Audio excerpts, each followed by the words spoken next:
Good morning, students. I hope you all are doing well.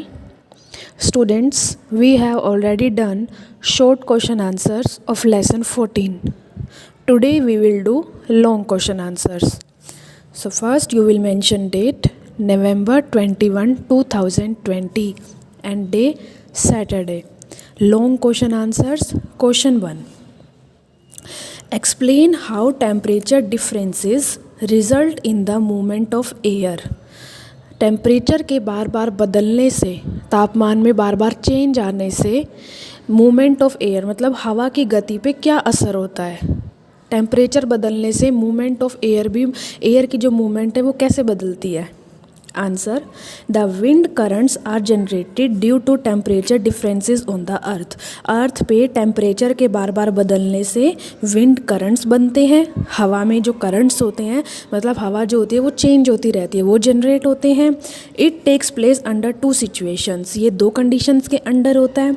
Unequal heating between the equator and the poles of the earth. Equator और poles होते हैं जो अर्थ के, उनके बीच में heating जो होती है वो चेंज होती रहती है, वो अनइक्वल होती है। Unequal heating of land and water of oceans, land पे और जो ओशंस में, समुद्रों में जो पानी होता है उनके बीच में भी अनइक्वल हीटिंग होती है। The region close to the equator receives the direct ray to the sun. जो इक्वेटर के जो आसपास का क्षेत्र होता है उस पर बिल्कुल सीधी सूरज की किरणें आती है। It is the hottest part of the अर्थ, जिससे वो अर्थ का सबसे गर्म भाग होता है, गर्म हिस्सा होता है। The air above the equatorial regions get heated, तो जो वहाँ पर हवा चलती है वो भी बहुत गर्म होती है। एंड बिकम्स वार्म, मतलब वो बहुत ज़्यादा गर्म हो जाती है। The warm air being lighter, जो गर्म हवा होती है वो हल्की होती है। Rises creating an area of low air pressure, और जो वो एक ऐसा एरिया बनाती है जिसका प्रेशर बहुत ज़्यादा कम होता है।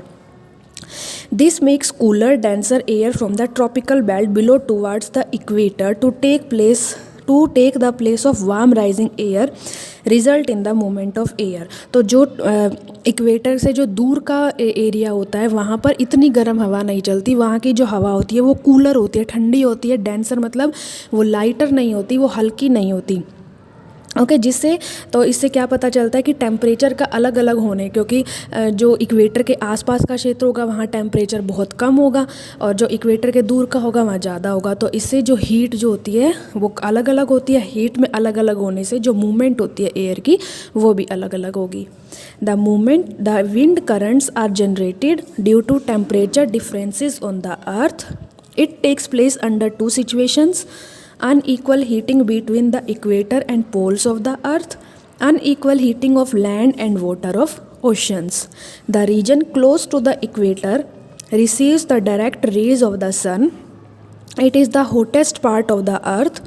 The air above the equatorial regions get heated and becomes warm. The warm air being lighter rises, creating an area of low air pressure. This makes cooler, denser air from the tropical belts below towards the equator to take the place of warm rising air, results in the movement of air. Question 2, how are wind currents form. Wind currents कैसे बनते हैं। Wind currents are form due to, wind currents बनते हैं uneven heating between the regions near the equator and the poles. जो equator के और जो poles के आसपास का क्षेत्र होता है उनमें हीटिंग जो होती है वो अनइवन होती है, मतलब अनइक्वल होती है। And the rotation of the अर्थ, की जो अर्थ है वो रोटेट करती रहती है, इससे भी जो टेम्परेचर होता है वो डिफरेंट होता रहता है, टेम्परेचर बदलता रहता है, जिससे विंड करंट बनते हैं। Uneven heating of land and water in coastal areas, land में और वाटर मतलब जो समुद्रों में जो पानी होता है और लैंड, इनके बीच में भी अनइवन हीटिंग होती है, अनइक्वल हीटिंग होती है, तो इससे भी विंड करंट्स बनते हैं।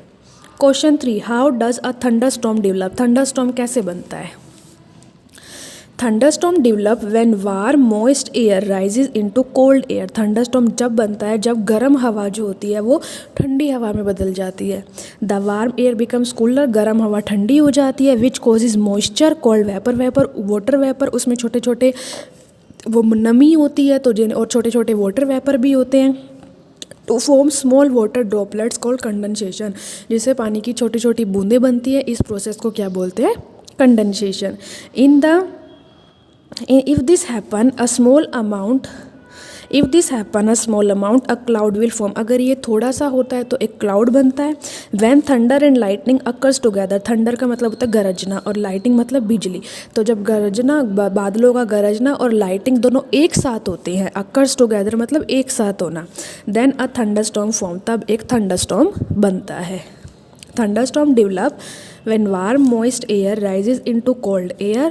The warm air becomes cooler, which causes moisture called water vapor to form small water droplets called condensation. If this happen a small amount, a cloud will form when thunder and lightning occurs together, then a thunderstorm form. So students, your homework is do 1 to 3 long question answers of lesson 14 in your fair notebook. Thank you.